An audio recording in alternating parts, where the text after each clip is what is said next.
ప్రభు నామమున మీ అందరికీ వందనాలు. ఈ దినము దేవుని యొక్క వాక్యము, వాగ్దానము.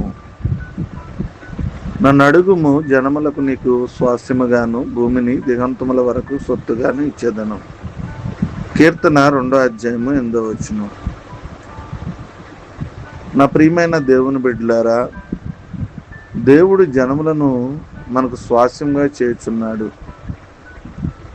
ఒకవేళ నాకు ఉద్యోగం ఉంటే, నాకు ఒక గృహం ఉంటే, కుటుంబం ఉంటే అది నాకు చాలు, నేను సంతృప్తి చెందుతాను. కానీ స్నేహితులారా, దేవుడు జనములకు మనని స్వాస్యం ఇవ్వాలని కోరుకుంటున్నాడు. ఆయన మనలను ఉన్నతమైన స్థలంలో ఉంచుతాడు. మీకు ఒక గొప్ప పేరును కలిగిస్తాడు. తద్వారా ఆయన నామము మహింపరచబడుతుంది.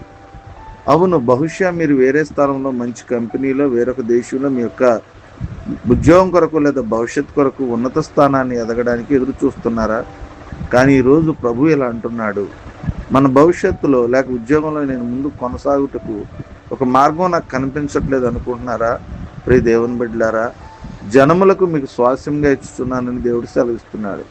అంత మాత్రమే కాదు, ఆయన మిమ్మల్ని ఉన్నత స్థానములలో ఉంచుతాడు. కనుకనే మీరు భయపడకండి. నేను సమీపంగా నుండి దేవుడిని మాత్రమేనా, దూరముగా నుండి దేవుడిని కానా అని ప్రభు చెప్పినట్లు మనం దేనిని చింతించిన అవసరం లేదు. మన కొరకు అన్నీ చేయగల సమర్థుడు మన ప్రభు. ఎందుకంటే ఆయన చేతిలో ఉన్నవి మన ఉద్దేశాలు. ఆయన గొప్ప ప్రణాళికను కలిగి ఉన్నాడు. ఈరోజు స్థిరపరచబడాలి అని ప్రభు మాత్రమే కోరుకుంటున్నాడు. ఉన్నత స్థలంలో తీసుకువెళ్ళాలని అనుకుంటున్నాడు. విశ్వాసం బట్టి మనలను గణపరచాలి, విశ్వాసం బట్టి మిమ్మల్ని గణపరచాలని ఆయన మీ పట్ల కోరుకుంటున్నాడు. కాబట్టి నేడు మీరు ఆయన విధేయులైతే ప్రభు మన జీవితంలో గొప్ప కార్యాలు చేస్తాడు. కొద్ది మాటలు దేవుడు మనకి దీవించాడు. ఆమె ప్రార్థన చేసుకున్నాం.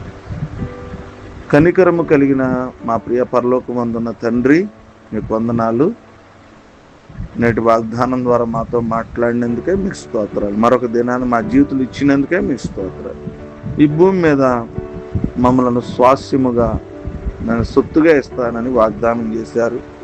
ఎవరి జీవితాల్లో అయితే ఆశీర్వాదాలు లేవో వారి జీవితాల్లో సమృద్ధిని, సంతృప్తిని మీ దేవుని దయచేయమని ప్రార్థన చేస్తున్నాం.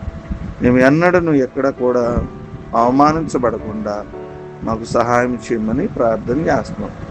ఈ దినపు వివాహ దినాలు, పుట్టినరోజులు, అనారోగ్యాలు, ఆర్థిక సమస్యలు, శరీర భారాలు కలిగినటువంటి ప్రతి విధానాన్ని పేరు పేరున మీ చేతులకు అప్పగిస్తూ ఉన్నాం.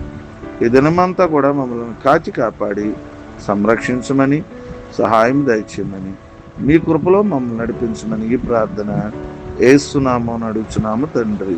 ఆమేన్.